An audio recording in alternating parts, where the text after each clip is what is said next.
اے میرے پیارے بھائیوں، یہ بات تم جانتے ہو، بس ہر آدمی سننے میں تیز اور بولنے میں دیرا اور قہر میں دھیما ہو، کیونکہ انسان کا قہر خدا کی راست بازی کا کام نہیں کرتا۔ اس لیے ساری نجاست اور بدی کے فضلہ کو دور کر کے اس کلام کو حلیمی سے قبول کر لو جو دل میں بویا گیا اور تمہاری روحوں کو نجات دے سکتا ہے۔ لیکن کلام پر عمل کرنے والے بنو، نہ محض سننے والے جو اپنے آپ کو دھوکہ دیتے ہیں، کیونکہ جو کوئی کلام کا سننے والا ہو اور اس پر عمل کرنے والا نہ ہو، وہ اس شخص کی مانند ہے جو اپنی قدرتی صورت آئینہ میں دیکھتا ہے، اس لیے کہ وہ اپنے آپ کو دیکھ کر چلا جاتا اور فوراً بھول جاتا ہے کہ میں کیسا تھا۔ لیکن جو شخص آزادی کی کامل شریعت پر غور سے نظر کرتا رہتا ہے، وہ اپنے کام میں اس لیے برکت پائے گا کہ سن کر بھولتا نہیں بلکہ عمل کرتا ہے۔ اگر کوئی اپنے آپ کو دیندار سمجھے اور اپنی زبان کو لگام نہ دے بلکہ اپنے دل کو دھوکہ دے، تو اس کی دینداری باطل ہے۔ ہمارے خدا اور باپ کے نزدیک خالص اور بے عیب دینداری یہ ہے کہ یتیموں اور بیواؤں کی مصیبت کے وقت ان کی خبر لیں اور اپنے آپ کو دنیا سے بے داغ رکھیں۔ اسی طرح اعمال 2 باب اس کی 14 آیت سے لے کے 26 آیت تک جب ہم خدا کے کلام کا مطالعہ کرتے ہیں، اے میرے بھائیوں، اگر کوئی کہے کہ میں ایماندار ہوں مگر عمل نہ کرتا ہو تو کیا فائدہ؟ کیا ایسا ایمان اسے نجات دے سکتا ہے؟ اگر کوئی بھائی یا بہن ننگی ہو اور ان کو روزانہ روٹی کی کمی ہو، اور تم میں سے کوئی اس سے کہے کہ سلامتی کے ساتھ جاؤ، گرم اور سیر رہو، مگر جو چیزیں تن کے لیے درکار ہیں وہ انہیں نہ دے تو کیا فائدہ؟ اسی طرح ایمان بھی اگر اسی کے ساتھ اعمال نہ ہو تو اپنی ذات سے مردہ ہے۔ بلکہ کوئی کہہ سکتا ہے کہ تو ایماندار ہے اور میں عمل کرنے والا ہوں، تو اپنا ایمان بغیر اعمال کے تو مجھے دکھا، اور میں اپنا ایمان اعمال سے تجھے دکھاؤں گا۔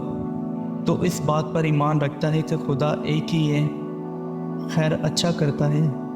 شیاطین بھی ایمان رکھتے اور تھر تھراتے ہیں۔ مگر اے نکمے آدمی، کیا تو یہ بھی نہیں جانتا کہ ایمان بغیر اعمال کے بیکار ہے؟ جب ہمارے باپ ابراہیم نے اپنے بیٹے اسحاق کو قربان گاہ پر قربان کیا تو کیا وہ اعمال سے راست باز نہ ٹھہرا؟ بس تو نے دیکھ لیا کہ ایمان نے اس کے اعمال کے ساتھ مل کر اثر کیا اور اعمال سے ایمان کامل ہوا، اور یہ نوشتہ پورا ہوا کہ ابراہیم خدا پر ایمان لایا اور یہ اس کے لیے راست بازی گنا گیا اور وہ خدا کا دوست کہلایا۔ بس تم نے دیکھ لیا کہ انسان صرف ایمان ہی سے نہیں بلکہ اعمال سے راست باز ٹھہرتا ہے۔ اسی طرح رہب فاشا بھی، جب اس نے قاصدوں کو اپنے گھر میں اتارا اور دوسری راہ سے رخصت کیا تو کیا اعمال سے راست باز نہ ٹھہری؟ قرض جیسے بدن بغیر روح کے مردہ ہے، ویسے ہی ایمان بھی بغیر اعمال کے مردہ ہے۔ عزیز، جب ہم کلام کو سنتے ہیں تو محض سننے والے نہ ہوں بلکہ اس پر عمل کرنے والے بھی ہوں، کیونکہ ایمان بغیر اعمال کے مردہ ہے۔ لاسٹ میں نے ویڈیو اپلوڈ کی تھی سیمول بادشاہ کی، وہ بھی خدا کی مرضی کو کمپلیٹ پورا نہیں کرتا بلکہ جو اس کے فائدہ مند چیزیں ہوتی ہیں وہ جسٹ انہی پر عمل کرتا ہے، خدا کی مرضی کو پورا نہیں کرتا۔ یہ حوالہ ہمیں پہلا سیمول اس کے 15 باب اس کی 22 اور 23 آیت میں لکھا ہے۔ سیمون نے کہا، کیا خداوند سوپنی قربانیوں اور ذبیحوں سے اتنا ہی خوش ہوتا نہیں جتنا اس بات سے کہ خدا کو مانا جائے؟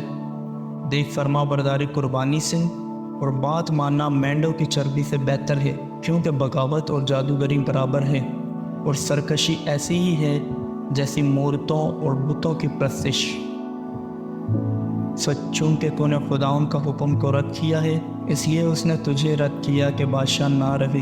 خداوند کی مرضی کو پورا کرنا، جب ہم کلام کو سنتے ہیں تو اس پر عمل کرنا بھی ضروری ہے۔ اگر ہم سرکشی یا بغاوت کرتے ہیں تو وہ بھی ہماری آئیڈیل ورشپنگ میں آتا ہے، جو کہ جادوگری اور بغاوت ہے، کیونکہ سیمول سال سے کہتا ہے سرکشی ایسی ہے جیسی مورتوں اور بتوں کی پرستش۔